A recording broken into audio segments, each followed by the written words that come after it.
वो एक दिन का जिक्र है कि एक कौवा और उसका दोस्त कौवा दोनों भूखे थे। उन्होंने पूरे जंगल में खुराक की तलाश की, लेकिन कहीं कुछ न मिला। आखिरकार कौवा ने एक चालाकी सोची। क्यों ना हम चील का अंडा चुरा कर खा लें। कौवा ने अपने दोस्त को मशूरा दिया। दूसरे कौवा ने कहा, लेकिन चील बहुत ताकतवर है, अगर वो हमें पकड़ लेगी तो हमें बहुत मुश्किलात होंगी।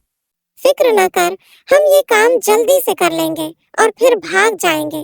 कौवा ने कहा और दोनों चुपके चुपके चील के घोंसले की तरफ बढ़े।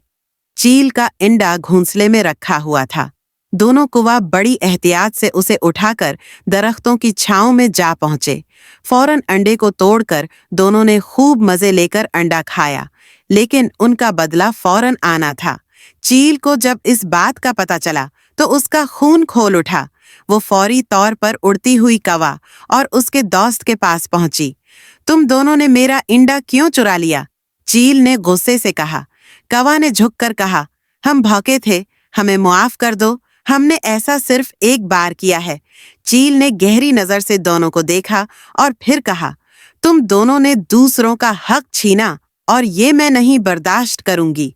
चील ने फौरन दोनों कौवा को उड़ते हुए 200 फांसियां दे डालें। फिर उसने कहा, याद रखो, जो किसी और का हक छीनता है वो हमेशा सजा का हकदार होता है। शबनम की टीम का एक साथी जंगल में गुम हो गया था। शबनम को उसको तलाश करने के लिए जंगल में भेजा गया।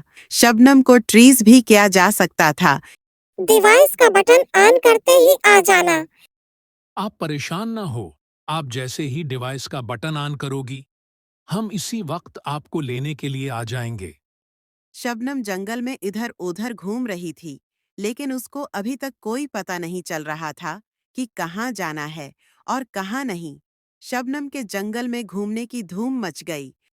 वाह, हमारे जंगल में इतना खूबसूरत शिकार। मैं ये बात 3 सरों वाली चड़ील को बताती हूँ कि हमारे लिए शिकार खुद चल के आया है और वो भी जंगल में आ जाओ।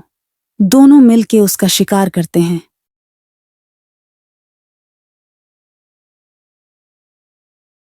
रानी साहबा, जंगल में एक बहुत खूबसूरत शिकार आया है। एक बहुत खूबसूरत लड़की है और वो जंगल में एक जहाज से उतरी है। पता नहीं जंगल में क्यों घूम फिर रही है। वो कभी इधर जा रही है, कभी उधर जा रही है। रानी साहबा, इससे पहले कि वो चड़ीलों के हाथ लगे, उसको हम अपने पास ले आते हैं ताकि हमारा वो खाना बन सके। हाँ बंदर, तुम ठीक कह रहे हो। उसको लेके आओ अपने साथ, हम मजे मजे से उसको खाएंगे। और हाँ, अपने साथ कालो भेड़िए को भी लेते जाना ताकि आपको कोई परेशानी ना हो। जल्दी जाओ, ये ना हो कि हमसे पहले वो चड़ीलों के हाथ लग जाओ। कैसे आना हुआ? कुछ परेशान नजर आ रही हो, बताओ। मालकन, जंगल में एक बहुत खूबसूरत सी लड़की आई हुई है। क्या एक लड़की आई हुई है? एक इंसान? वाह, आज तो मजा आ जाएगा। मुझे ले चलो, वहां जिस तरफ वो गई है मुझे भी उस तरफ ले चलो। आज हम सबसे पहले उसका शिकार करेंगे और अपने लिए खाना तैयार करेंगे। इंसानी खून, इंसानी मांस, वाह मजे ही मजे। जल्दी, आज हमारे लिए बहुत खूबसूरत खाना आया है। जल्दी चलो, मेरे पीछे पीछे आओ, मैं ले चलती हूँ आपको। जिस तरफ वो गई है उस तरफ लेके जाती हूँ। पूरे जंगल के जनात को और जानवरों को शबनम की खबर मिल गई कि जंगल में एक खूबसूरत सी लड़की घूम रही है और वो सब के सब उसका शिकार करने के लिए उसकी तलाश में लग गए। अचानक शबनम को आवाज सुनाई दी कि उसको कोई बुला रहा है। आए हाय, मैं थक गई हूँ। कब मिलेगी वो नर्म और मुलायम सी लड़की जिसको आज हमने मजे मजे से खाना है? देख लेना। अगर तूने मुझसे झूठ बोला हुआ, नीली चड़ील में तुम्हारा खून भी जाऊंगी। अपना हिसाब लगा लेना। तुम सारा दिन हो गया है मुझे उसको तलाश करते करते, मुझे नहीं मिल रही है। वो मुझे तुम पर बहुत गुस्सा आ रहा है। सारा दिन हो गया है मुझे उसको तलाश करते करते, मुझे नहीं मिल रही है। वो मुझे तुम पर बहुत गुस्सा आ रहा है। जानी जान, तुम क्या कर रही हो? पागल तो नहीं हो गई हो? तुम यहाँ कैसे आ गई हो? तुमने चड़ीलों का खाना बनना है क्या? क्यों यहाँ पर आई हो? इस भूतिया जंगल में कोई आने के लिए तैयार नहीं था। मैंने कहा कि मैं अपने शौहर को खुद लेके जाऊंगी, कोई भी ना जाए। मैं तेरी खातिर तुमको लेने के लिए आई हूं। तुम आ तो गई हो, लेकिन हम यहाँ से जाएंगे कैसे? ये तो भूतिया जंगल है, मेरे साथ तुम भी फंस गई हो। बच्चों का क्या होगा? अब तुम परेशान ना हो, मेरे पास एक सैटेलाइट है। मैं वो सैटेलाइट का बटन दबाऊंगी तो फौरा जहाज आ जाएगा और हमें यहाँ से ले जाएगा। मैं बटन दबाती हूँ, वो देखो जहाज आ गया है। वो अब हमें यहाँ से ले जाएगा।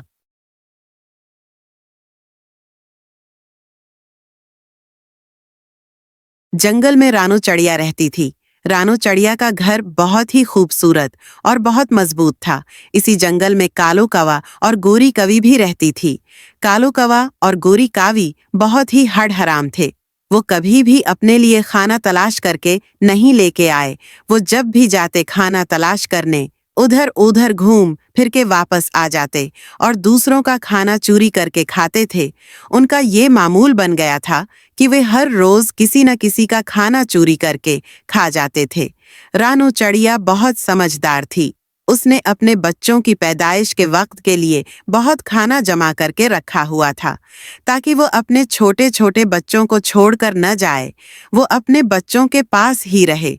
कालू कौवे को जब किसी के घर से खाना न मिला तो उसने सांप के घर में जाकर देखा। सांप के घर में एक ही अंडा था। कालू कौवे ने वो अंडा उठाया और अपने घर ले आया। सांप बहुत खतरनाक था। सब परिंदे सांप से डरते थे, लेकिन जब गौरी कौवी ने देखा कि ये तो सांप का अंडा है तो उसने कालू कौवे से कहा, कालो कालो, तुमने ये बहुत गलत किया जो तुम सांप का अंडा उठा लाया। अगर सांप को पता चल गया तो वो हमको खा जाएगा। इससे पहले सांप को पता चले तुम ऐसा करो कि ये अंडा उठाओ चिड़िया, रानू के घर जाओ, उसके एक अंडे को ले आना और ये अंडा इसकी जगह रख देना। फिर सारा इल्जाम रानू चिड़िया के ऊपर चला जाएगा। हम बच जाएंगे। तुम जल्दी जाओ और ये काम करो, फिर हम रानू चिड़िया के अंडे से आमलेट बनाकर खाएंगे। मैं अभी जाता हूँ और चिड़िया का एक इंडा लेके आता हूँ, फिर हम आमलेट बना के खाएंगे। हमें बहुत मजा आएगा। कालो कौवे ने ऐसा ही किया गया। चिड़िया रानी का एक इंडा उठा लिया और सांप का अंडा इसकी जगह रख दिया। ये सब कुछ कबूतर राजा देख रहा था। कबूतर राजा ने सांप को सारी हकीकत बता दी। सांप को बहुत गुस्सा आया और वो गौरी कवि के घर में घुस गया और उनके तीनों इंडे खा गया। गौरी कवि और कालो कौवा जान बचाकर भाग गए। मजबूरन उनको सांप के डर से जंगल छोड़ना पड़ा। इस तरह पूरे जंगल के परिंदे गोरी कावी और कालो कुएं की चूरियों से बच गए।